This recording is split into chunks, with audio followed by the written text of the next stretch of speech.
Hello friends, my name is Jyoti Sharma. In this part of the video, we will learn about sterilization process by using moist heat as one of the physical method. So let's begin. The steam generated by heating water is used for killing all types of microorganisms, even including spores. Microbial inactivation by using moist heat takes place in sporulating bacteria as well as in non-sporulating bacteria by one of the following mechanisms. Either it will denaturate the spore enzyme, or it will impair the germination, it will damage the membrane, or it will increase sensitivity to inhibitory agents. It also damages cell structure, or it damages chromosomes, nucleic acid materials. And the most important mechanism that it always undergoes is coagulation of protein. Moist or steam heat sterilization is further classified into following types based on the temperature. So temperature below 100 degrees is pasteurization and tyndallization. Temperature at 100 degrees is boiling, and temperature above 100 degrees is autoclave. Autoclave is one of the most important and widely used sterilization method in industry as well as in pharmaceutical industries. First one is boiling. Boiling techniques removes enough pathogenic vegetative microbes and some even spores. The material to be sterilized are need to be immersed in boiling distilled water for about 30 to 40 minutes. The best example that I can remember for boiling is baby's milk bottle. Mama used to boil baby's milk bottle in this boiling distilled water to get rid of this infectious contaminating microorganisms that are present inside the bottle due to spoilage or presence of milk. The second method is tyndallization. An exposure of steam at about 100 degrees Celsius for 20 minutes on 3 consecutive days is known as tyndallization or intermittent sterilization. The instrument used for sterilization is known as Koch or Arnold steam sterilizer because it was developed by the scientist. You can see in the image how the tyndallization steam sterilizer looks like. The principle it involves is first exposure kills all the vegetative forms, and in the intervals between the heatings the remaining spores germinate into vegetative forms which are killed on subsequent heating on second and third day. Tyndallization process is used for sterilization of egg, serum or sugar containing media. Advantages are resistant spores, they germinate and are killed on the second and third day. So it ensures complete sterilization, complete decontamination of these pathogenic microorganisms along with their spores. The disadvantage is it is time consuming because it requires 3 days, and this process is not very reliable for spores because maybe all spores cannot germinate into vegetative form. So maybe some of the spores is left out to get killed, because of which this method is not very popularly used method. Pasteurization process occurs at a temperature below 100 degrees Celsius. In this process, all non-spore forming microbes are killed in milk by subjecting the milk to a temperature of 63 degrees Celsius for 30 minutes or 73 degrees Celsius for 20 seconds. I have already told you that temperature is inversely proportional to time when we talk about sterilization. So if you increase the temperature, definitely you will require lesser time to kill all the microorganisms. So in pasteurization, however, not all the pathogenic organisms are killed. The principle of pasteurization is a logarithmic reduction in the number of viable microbes so that they can no longer cause diseases. Beside milk, other fluids and equipments like vaccines of non-spore producing bacteria are also pasteurized at 60 degrees Celsius for 1 hour. We try to make sure that we use pasteurization process for bacteria that do not produce spore so that you can kill those bacteria and make your food or beverages or ice creams fit for consumption. So this pasteurization process is used for ice cream, milk, yogurt and other milk products, also used for fruit juices. It is also used to reduce microbes responsible for spoilage of beer, milk, wine, juices, etc. So basically this pasteurization process is used for bacteria that do not produce spores and for materials that is heat labile. That means they are heat sensitive. If you will increase the temperature, so their taste or they will cause spoilage.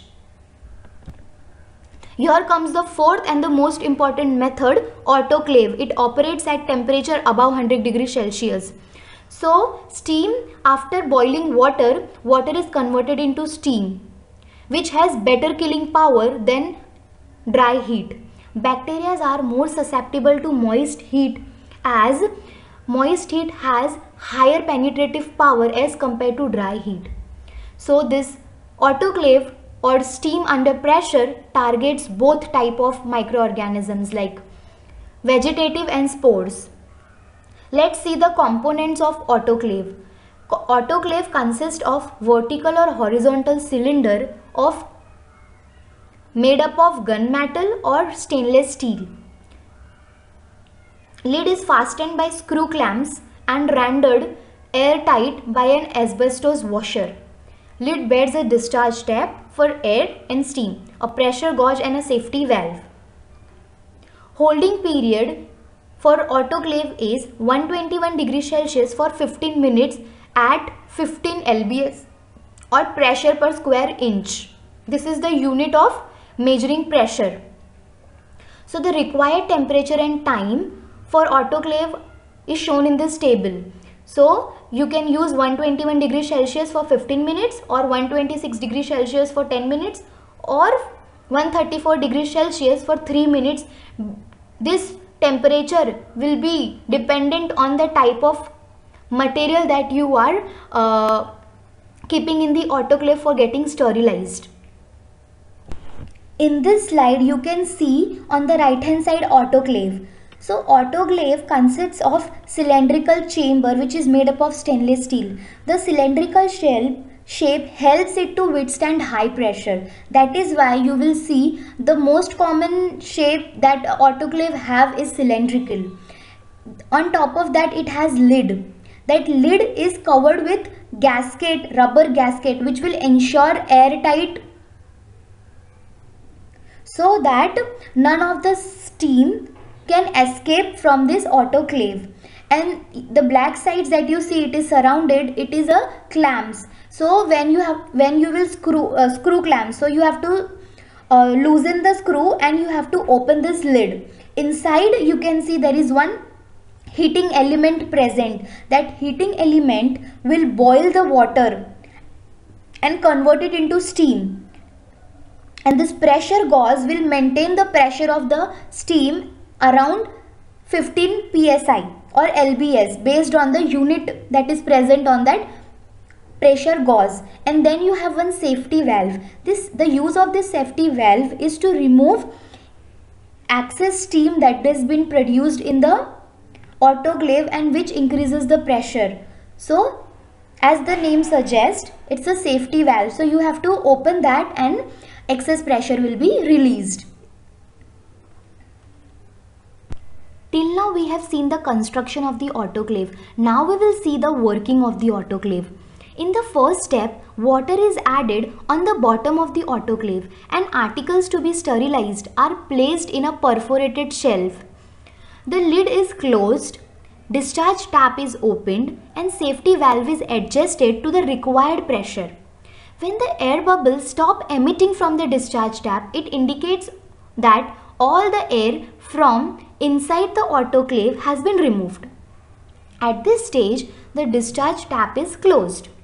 The steam pressure rises inside and reach at 15 psi. At this time, steam under pressure, which has high penetrating power from surface of the article, it will move inside to the center of the article and ensure that forms like vegetative and spores are killed completely.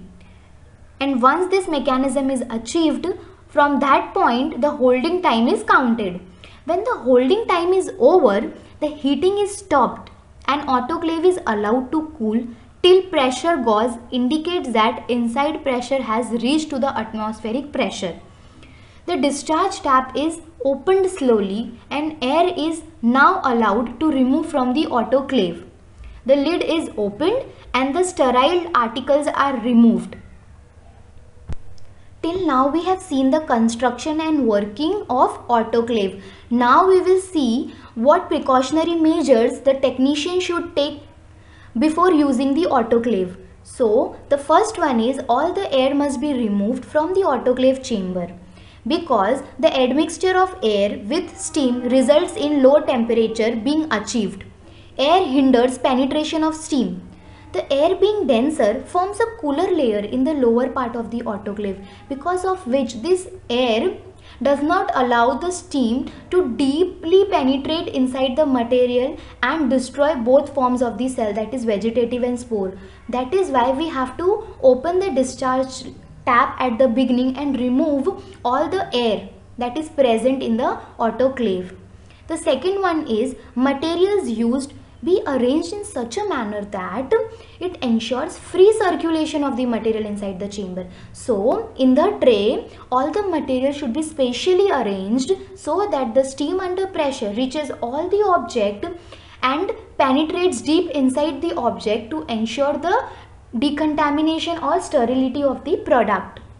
The third one is lid should not open until inside pressure reaches to the atmospheric pressure, because it could be dangerous. The technician can get a flow of steam if he suddenly opens it. See, imagine this autoclave like a pressure cooker. Then you can nicely relate with that. How pressure cooker mechanism works, exactly this autoclave's mechanism work. Now we will see the uses of autoclave. To sterile culture media, rubber material, gowns, dressing, gloves, instrument, pharmaceutical products. For all materials that are water containing, permeable or wettable and not liable to be damaged by the process. It is also useful for materials which cannot withstand the high temperature of hot air oven, like cotton, plastics, glass tubes, plastic tubes. For all that you can use this moist heat. Advantage of autoclave: very effective way of sterilization. It is quicker than hot air oven. It has following disadvantages like drenching and wetting or articles may occur. Like if you sterilize the cotton, you have to ensure that the cotton doesn't get moist. Trapped air may reduce the efficacy. As I told you during the precautionary slide, that trapped air should be removed before the use of autoclave. Otherwise, it will hinder with the steam and does not allow complete sterilization. And it takes long time to cool. Thank you for watching this video. In the next part of the video, we will learn radiation and filtration sterilization method as one of the physical method.